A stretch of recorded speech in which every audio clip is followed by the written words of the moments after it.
భారత communist party Rajannapet గ్రామ శాఖ ప్రజానికానికి ముందుగా మా విప్లవ ధన్యవాదాలు. జిల్లా సెంటర్ నుంచి ఇది ఒక చరిత్రాత్మకమైన గ్రామం. భారత కమ్యూనిస్ట్ పార్టీకి ఇప్పుడు కాదు, ఎప్పటి నుంచో ఈ గ్రామ ప్రజలు సుమారుగా 100% అంటే 100% కూడా కమ్యూనిస్ట్ పార్టీలో ఉన్న వాళ్ళే. ఈ గ్రామంలో నివసించే వాళ్ళంతా కూడా 100% ఒకప్పుడు సిపిఐ పార్టీలో ఉండి సిపిఐ పార్టీలో చురుగ్గా అనేక రకాల పోరాటాలు చేసిన వాళ్ళే ఈ గ్రామంలో ఉన్నారు.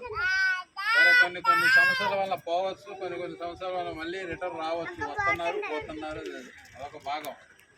ఈ కమ్యూనిస్ట్ పార్టీ 100 సంవత్సరాలు నిండిని 101వ సంవత్సరంలో నిండింది.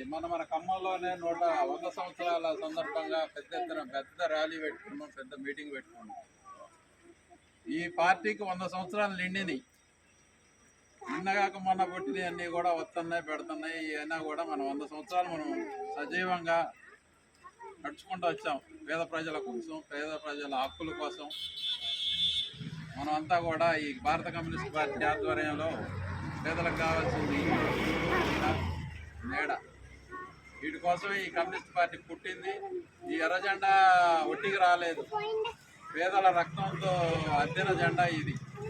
ఉన్న బూర్జువా పార్టీలన్నీ కూడా ఒక నలుగురితో మీటింగ్ పెట్టుకోవడం, ఇగో ఈ రంగు వేద్దాం, ఈ కలర్ వేద్దాం, ఇది వేద్దాం, అది చేద్దాం, ఈ గుర్తు పెట్టుకుందాం అనే. కానీ ఇది మట్టికి పేదల రక్తం.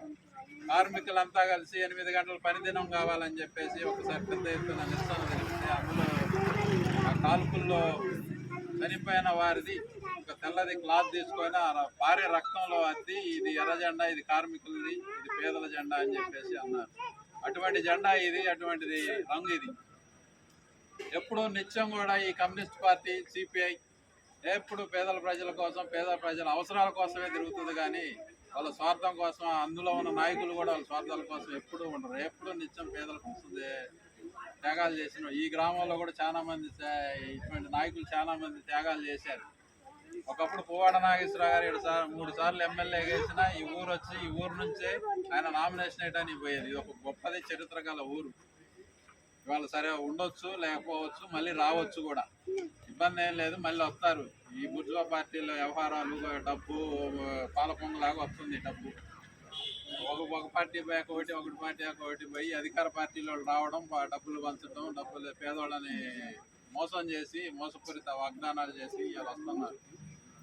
పాల పొంగులాగా కింద మంట తీయగానే పొంగినట్టు వాళ్ళు కూడా ఎంత పొంగుతున్నారు అంత కిందకు వచ్చేస్తున్నారు. మనం ఇంతే ఉంటున్నాం, మనకి ఇబ్బంది ఏం లేదు. మన పార్టీలు ఇంకా ముందు పోతే ఇంకా మరింత ఎరిపెక్కియచ్చు. ఈ పేదల కోసమే ఎప్పుడో నిత్యంగా కలబడుతుంటాం. ఈ పేదల గుడ్డు కోసమే చేసేది. కాబట్టి మీరందరూ ఈ కమ్యూనిస్ట్ పార్టీని నమ్ముకొని ఈ గ్రామంలో నివసించే వారందరికీ కూడా చెప్తున్నాము, ముందు మంచి రోజులు ఉన్నాయి మనకి. ఇంకా మంది మేము మీ అందరిని ఆదర్శంగా తీసుకొని ఇంకా చాలా మంది వస్తారు. పైన వాళ్ళు కూడా అర్థం చేసుకొని వస్తారు, ఇబ్బంది లేదు. మీరు యాక్టివ్గా ఉండండి. వచ్చే కార్పొరేషన్ ఎన్నికల్లో ఈ డివిజన్ నుంచి ఖచ్చితంగా మన పార్టీ నిలబడాల్సిందే. ఖచ్చితంగా మీరందరూ కలిసి మీ చుట్టాలు, బంధువులు, ఈ ఊర్లో ఉన్న ప్రజలందరూ కమ్యూనిస్ట్ పార్టీ మన ఊరికి అప్పుడు చేసింది, ఇన్ని పువ్వాడ నాగేశ్వరరావు గారు ఇన్ని ఇల్లు తెచ్చిండి, ఇన్ని రోడ్లు ఇచ్చిండి, స్కూల్ పెట్టిండి అని చెప్పుకొని సాధ్యమైన మన అభ్యర్థికి ఓట్లు వేయించేట్టు చేసుకొని ఈ డివిజన్లో మన అభ్యర్థిని గెలిపించుకోవాలని చెప్పి మీకు మనసా వాచా కోరుకుంటూ సెలవు తీసుకుంటున్నాను. నమస్తే. ఇప్పుడు మన